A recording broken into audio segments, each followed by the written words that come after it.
Hey everyone, TJ Carpenter here for Sports Radio 810, and Thursday is Coordinator Day, which means we had a chance to talk to Matt Nagy about Alex Smith and how good of a game he had on Sunday against the Broncos. He talked a little bit about the differences between the drives early on in the game and the drives later in the game where Alex Smith exploded offensively with production.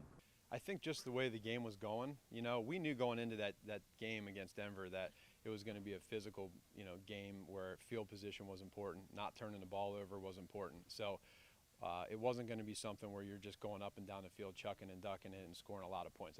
That's just what it was not going to be that. So we wanted to protect the football, move the chains, and if that didn't happen, stay patient and not get frustrated with it. And I thought Coach did a great job with that.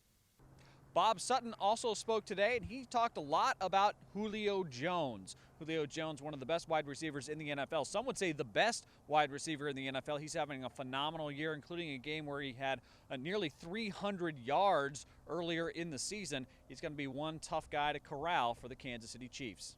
We just got to slow him down. I mean, I don't think, honestly, not being wise here, he's a dynamic guy. I mean, he has all the physical tools. He's got height. He's got size where he can body you. He's got great speed and jumping ability and that type of thing. And probably the thing he really is, he's a great competitor, and that makes for a big task for every defense in our league, So he's just a really good football player. And I think one of the things I appreciate about him, just what I read and hear him talk, is, all he wants to do is win. He doesn't care about touches and this and that, and obviously he's had those games where he had 300 yards or whatever it was. So he could get the ball every play, but I think one of their strengths to their offense is they have a lot of weapons. They use them all. They're not afraid to shy away, but they know where 11 is, and if they got to get something, he usually delivers.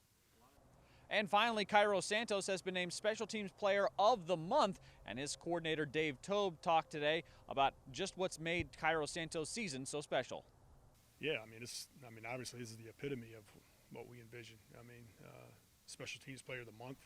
That's a great honor, and the fact that he's made 11 out of 11 kicks his last month and 2 game winners, he's more than exceeded what we expected. Once again, Dontari Poe will not practice today, and we will find out more about his availability for Sunday and whether or not this injury is more long-term on Friday. For Sports Radio 810 WHB, I'm TJ Carpenter.